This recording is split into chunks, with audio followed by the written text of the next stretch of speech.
ang iyong hanap, mga kwentong saksi sa tagumpay, mga kwentong dumaloy sa iba't ibang salinlahi na nagbigkis sa mga tao at nagdulot ng positibong pagbabago na nagmarkat sa ating kasaysayan. Kumusta, mga mag-aaral ng Araling Panlipunan? Ito ang iyong guro, Ginoong Eduardo B. Dudig.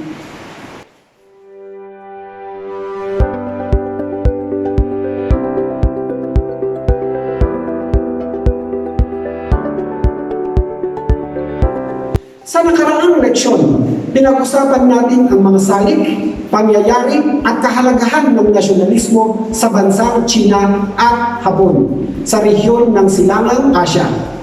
Ating pinag-aralan ang mga dahilan ng pagbusbong ng nasyonalismo at mga ideolohiyang tinanggap ng bawat bansa.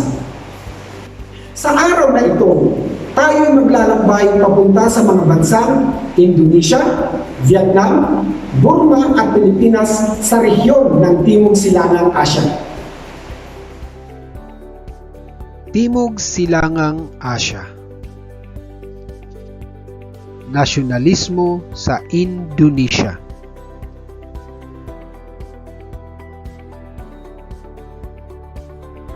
Umunlad ang nasyonalismong Indones dahil sa paghahangad na matigil ang mga hindi makatarungang patakaran ng mga mananakop na Dutch. Nagsimula ang pakikibaka ng mga Indones noong 1825. Sa taong ito ay pinamunuan ni Diponegoro ng Java ang isang malawakang pag-aalsa. Noong 1930, nalupig ng mas malakas na puwersa ng mga Dutch ang puwersa ni Diponegoro. Nagpatuloy ang pakikibaka ng mga Indones para sa kalayaan noong ika-12 siglo. Isinagawa nila ito sa pamamagitan ng pagtatatag ng mga makabayang samahan.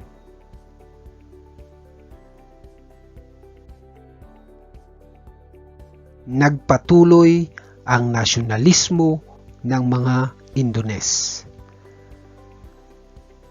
Pinamunuan ni Mas Wahidin Sodirohosodo ang samahang tinawag na Budi Utomo, isang samahang pangkultural. Ang layunin nito na maipakilala sa daigdig ang mayamang kultura ng Java at naghangad na mabigyan ng karapatan sa edukasyong kanluranin ang mga Indones. Nagpatuloy ang nasyonalismong Indones. Pinamunuan ni Omar Sahid Tokrowa Minoto ang Sarekat Islam. Ang layunin ng samahang ito ay itatag upang isulong ang kabuhayan ng mga Indones. Binigyang diin ang politikal na kalagayan ng Indonesia.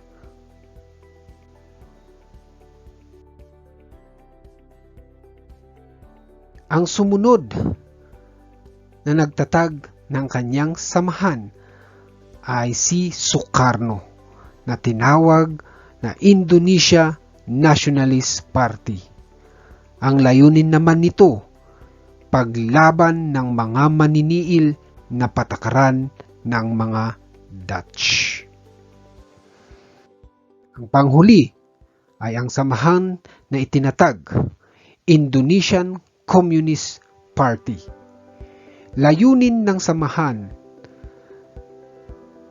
na naghangad ng kalayaan mula sa Dutch.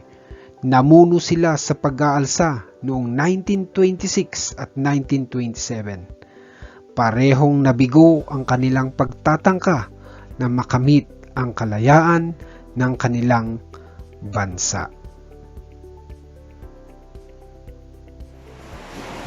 Ating din tignan ang nasyonalismo ng Vietnam. Nahati ang Vietnam sa dalawang bahagi, ang North Vietnam at ang South Vietnam. Ito ay hinati sa pamamagitan ng tinatawag nilang 17th parallel.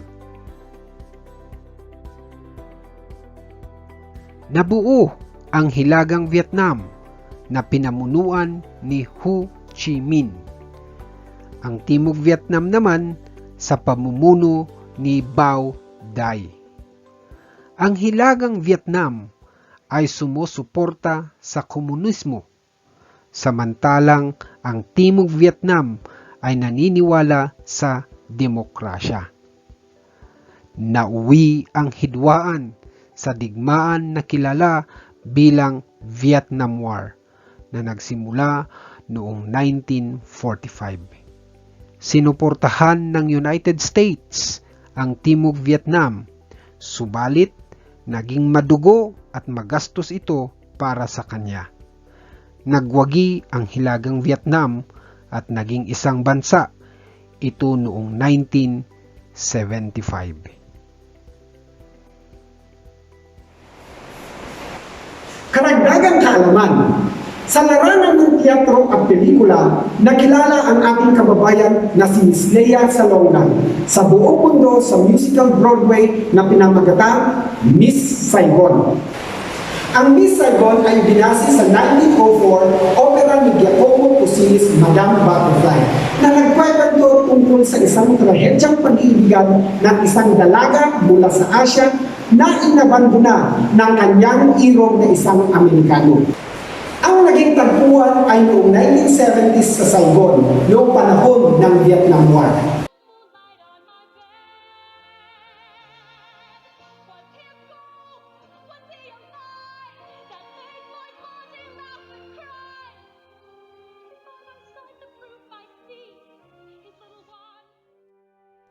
Ang nasyonalismo sa Burma o Myanmar sa kasalukuyan. Tulad ng China, nagsimulang mawala ang kalayaan ng Burma bunga ng pagkatalo nito sa digmaan sa mga British. Nilagdaan ang kasunduang Yandabo na naging dahilan ng tuluyang pagkontrol ng Great Britain sa teritoryo ng Burma. Isa sa mga hindi matanggap ng mga Burmese ay nanggawing lalawigan lamang ng India ang Burma. Hinangad ng maraming Burmese na maihiwalay ang kanilang bansa mula sa India. Magaganap lamang ito kung sila ay lalaya mula sa pananakop ng mga British. Ang paghahangad na lumaya ang nagtulak sa mga Burmese na ipahayag ang kanilang damdaming nasyonalismo. Mga rebelyon ng mga Burmese laban sa mga dayuhan. Una sa ating listahan ay ang pinamunuan ni Sayasan, ang serye ng rebelyon laban sa mga British mula noong 1930 hanggang 1932. Nagapi ng malakas na puwersa ng mga British ang rebelyong Sayasan. Hangad din ng All Burma Students Union na makamit ang kalayaan ng Burma. Isinulong nila ang kanilang mga hangarin sa pamamagitan ng demonstrasyon at rally.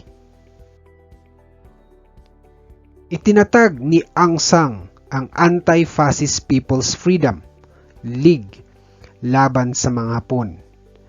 Nagtagumpay ang samahan na mapatalsik ang mga Hapones. Nasyonalismo sa Pilipinas.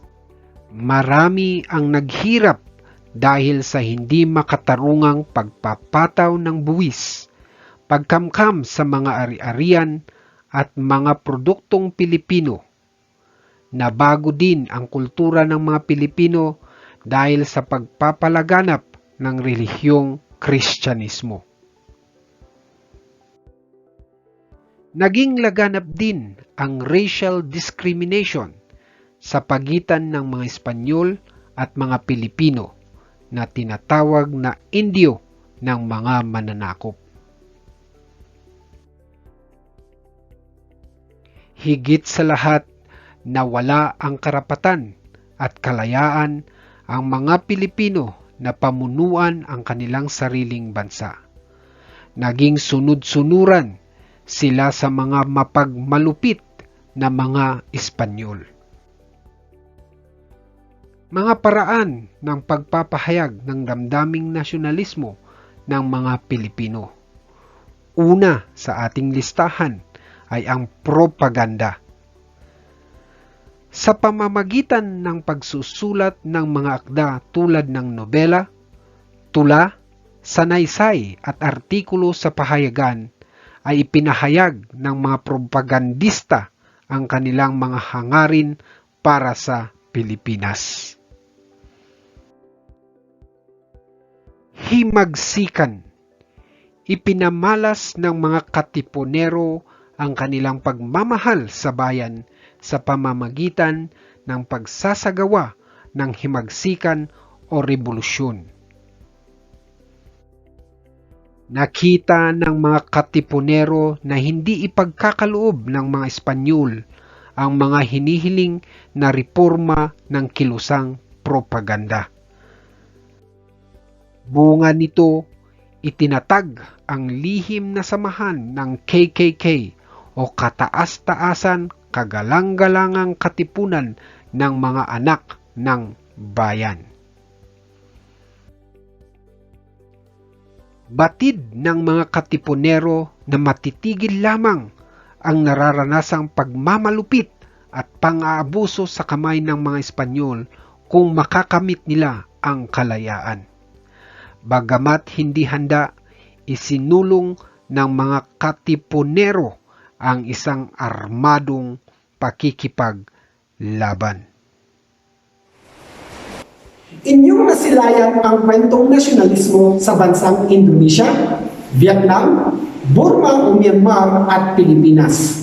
Ngayon, ating sagutin ang mga sumusunod na gawain, kaya ihanda ang pangulat at iyong sagutang papel. Pagyamanin. Pagmasdan ang larawan, bigyang pansin ang ibinabadya ng kanilang mga mata. Ang higpit ng hawak sa mga sandata na alam nilang hindi makakapantay sa armas ng kalaban.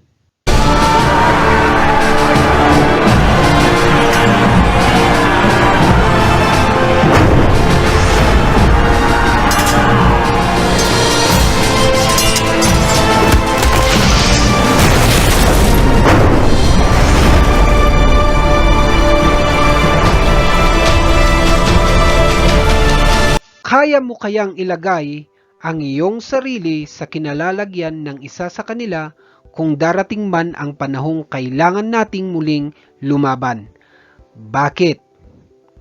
Isulat ang iyong sagot sa sagutang papel o sa mismong module ninyo para sa gawain na ito. Ngayon naman, ibigay ang hinihingi ng bawat pahayag o katanungan. Unang tanong, ang kilusang naghangad ng reforma sa pamamalakad ng mga Espanyol sa Pilipinas na gumamit ng pluma at papel.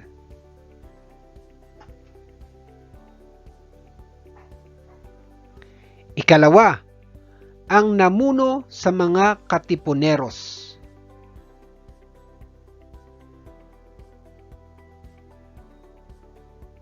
Ikatlo, ang kilusang gumamit ng dahas upang makamtan ng Pilipinas ang kalayaan.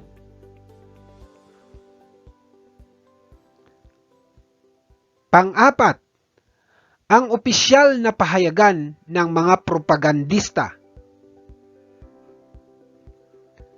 Panglima, ano ang pangkalahatang kinahinatnan ng dalawang paraan ng pagpapakita ng nasyonalismong Pilipino sa panahon ng pananakop ng mga Espanyol?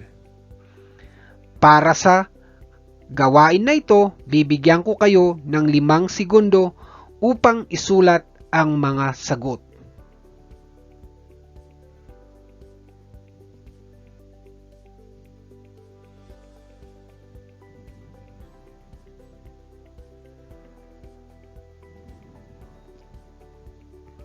Time's up! Atin nang sagutin ang mga katanungan. Ang unang sagot sa unang katanungan ay propaganda. Ang sagot naman sa ikalawang katanungan ay Andres Bonifacio. Sa ikatlong katanungan naman, ang sagot ay himagsikan. Sa ikaapat na katanungan naman, ang sagot ay La Solidaridad. At ang panghuli, ang sagot ay bigo. Yan ang mga sagot sa 5 katanungan. Kung nakuha ninyo lahat, good job! Congratulations!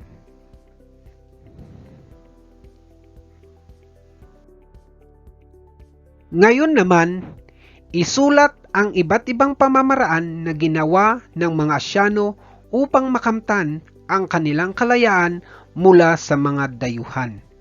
Gamitin ang talahanayan na nasa inyong module.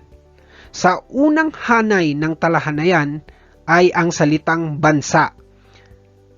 Pilipinas, Japan, China, Burma at Indonesia.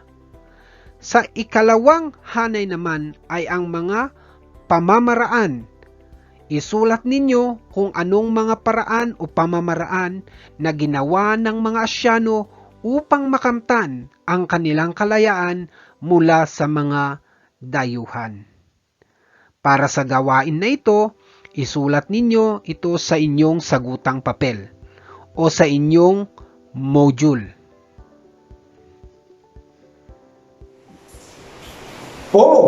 Isang tapik naman dyan sa iyong balikat for a job well done. Ngayon naman, aking sasagutin ang susunod na gawain.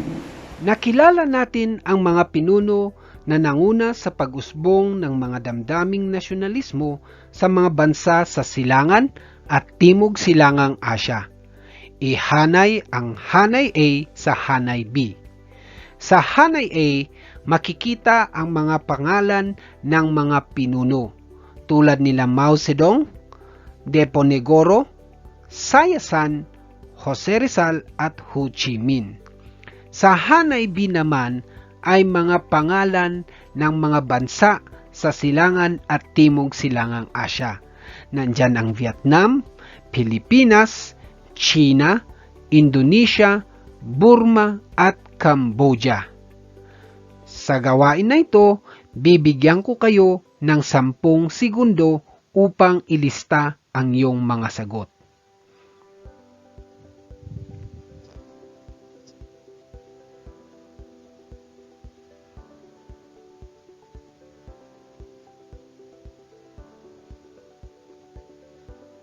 Time's up. Ang number 1 ay letter C, China. Number 2, letter D, Indonesia. Number 3, letter E, Burma. Number 4, Pilipinas. And number 5, Vietnam. Yan ang mga sagot para sa gawain na ito. Nakuha ninyo ba, mga mag-aaral? Good job!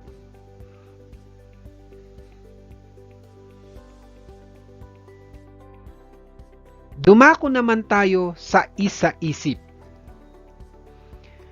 Sa gawain na ito, gagawa kayo ng tinatawag nilang reflection log. Ilahad ang personal na refleksyon o realisasyon at opinyon na may kaugnayan sa pag-usbong ng nasyonalismo sa Silangan at Timog Silangang Asya.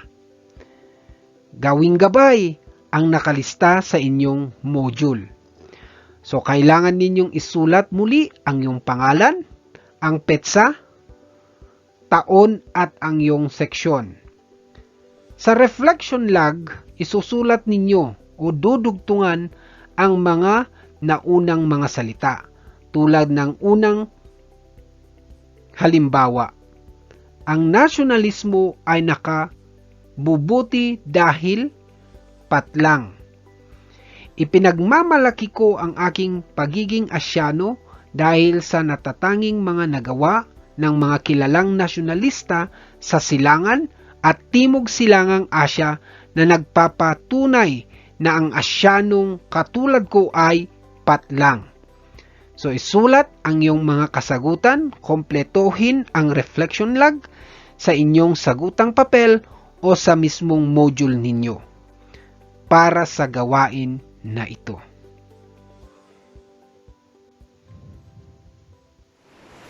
Muli, tapikin ang iyong balikat para sa isang job well done.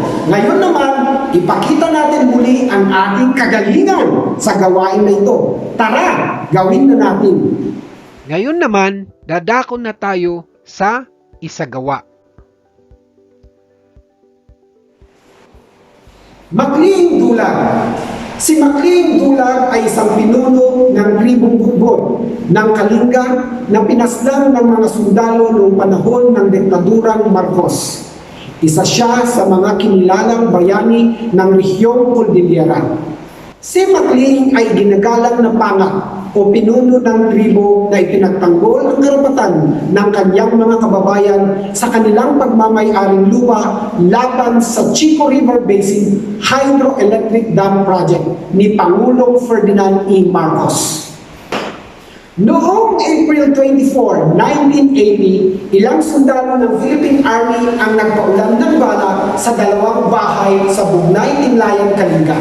Namatay si Dulag, samantalang nakaligtas si Pedro Dungok, isa pang leader laban sa Chico Dam. Idinaraos taon-taon ang araw ng Cordillera bilang paggunita sa pagkamartir nila Makling at sa kanyang mga ipinaglalaban. Tandaan, hindi kailangang mamatay upang maging bayani. At pwedeng maging bayani sa sarili mong paraan.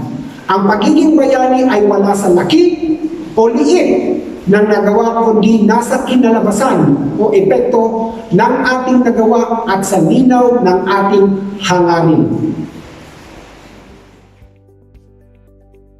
Bilang isang kabataang Kalinga o bilang isang Cordilleran, paano mo maipapakita ang pagpapahalaga sa ipinaglaban ni Makliing Dulag, ang pangangalaga sa ancestral land o ancestral domain o katutubong lupain at kapaligiran?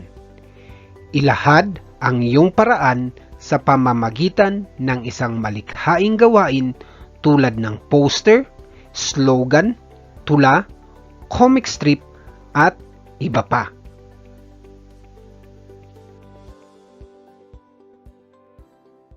Heto ang mga batayan sa pagmamarka. Nilalaman, 10 puntos. Presentasyon, 10 puntos. Pagkamalikhain, 10 puntos. Kalinisan, 5 puntos. Kabuuan ng puntos na pwede niyong makuha ay 35 points. Kaya galingan natin sa paggawa ng mga gawain na prinisenta kanina tulad ng slogan, poster, comic strip at iba pa. Ngayon naman, sasagutin natin ang ilan sa mga katanungan sa tayahin. Handa ka na ba?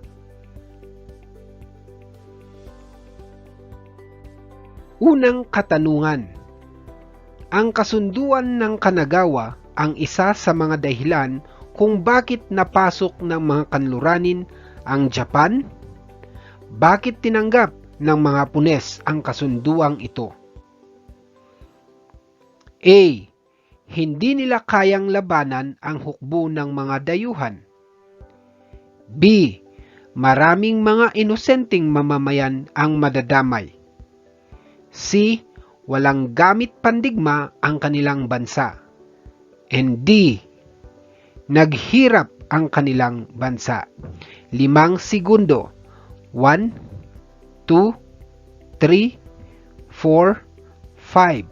Time's up. Ang tamang sagot ay letter A.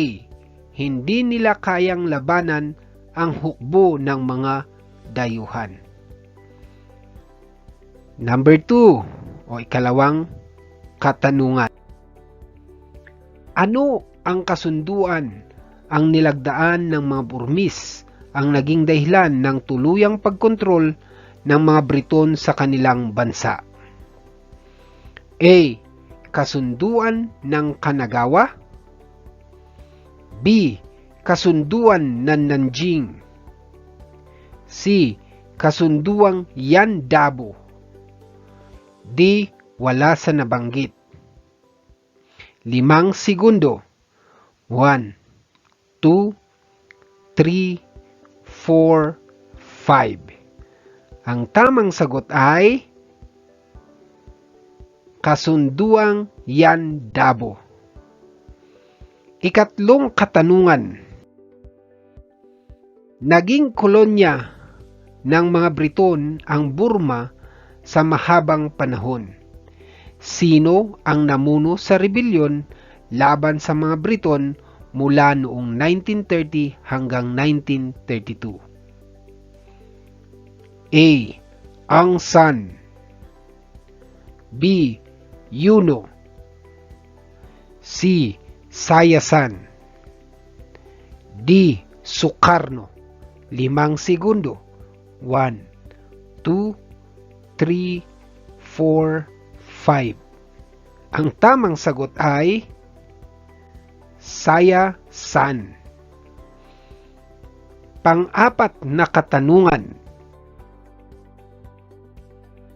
Dahil sa pagmamalupit ng mga Dutch, nagtatag ng iba't ibang samahan ang mga Indones upang labanan ang mga ito. Alin sa mga sumusunod ang hindi kabilang sa samahang na itatag ng mga Indones? A. Sarekam Islam.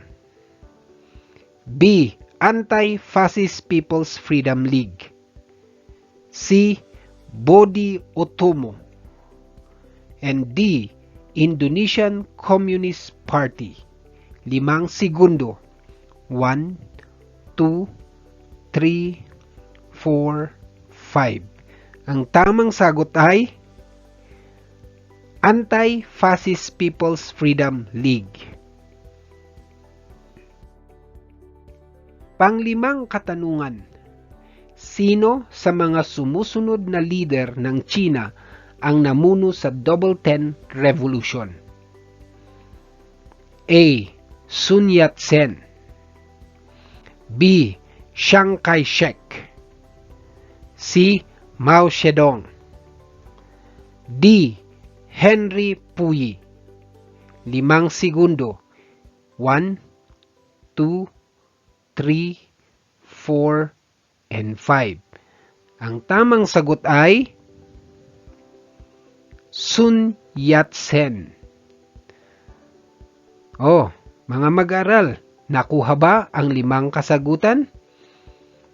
Kung nakuha, good job.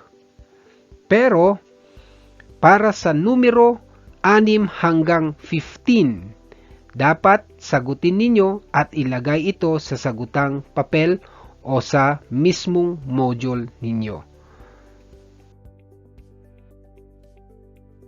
Karagdagang gawain. Sa paglaganap ng pandemyang COVID-19, iba't ibang antas ng community quarantine ang naranasan at patuloy nating dinaranas kung saan nalilimitahan ang ating galaw, pakikisalamuha sa kapwa at kasiyahan.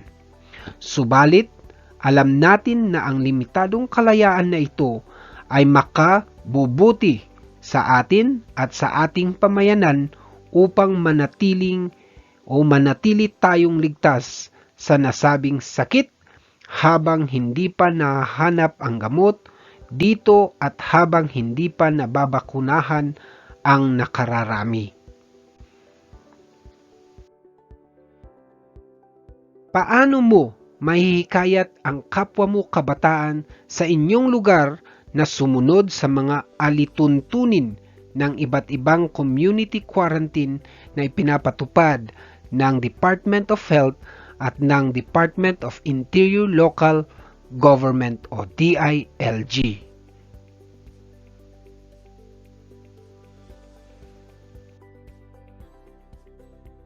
Batayan sa pagmamarka. Kaangkupan, 10 points. Kabihasaan, 5 points. Organisasyon, 5 points. Kabuuan, 20 points. Kaya galingan mga mag-aaral sa paggawa ng iyong gawain. Sa haba man ng iyong tinahak sa pagbasa, pag-aaral at pagsagot ng iyong module, ako ay nagagalak at ipinagmamalaki ko kayo sa iyong husay at talino, sipag at tiyaga at mga pagpupursigi na ipinagpatuloy ang iyong pag-aaral kahit sa hamon ng pandemya. Isang saludo sa pagbati ng iyong tagumpay sa maraming pang pagtatagumpay na darating. Bago tayo magpaalam, balikan lang natin ang leksyon na ating pinag-aralan. Ang pagunlad ng nasyonalismo sa mga bansa sa Silangan at sa Timog Silangang Asya. Muli, ako ang iyong guro, Ginoong Eduardo B. Butig, na nagsasabi, ang iyong kinabukasan ay nasa inyong mga kamay. Paalam!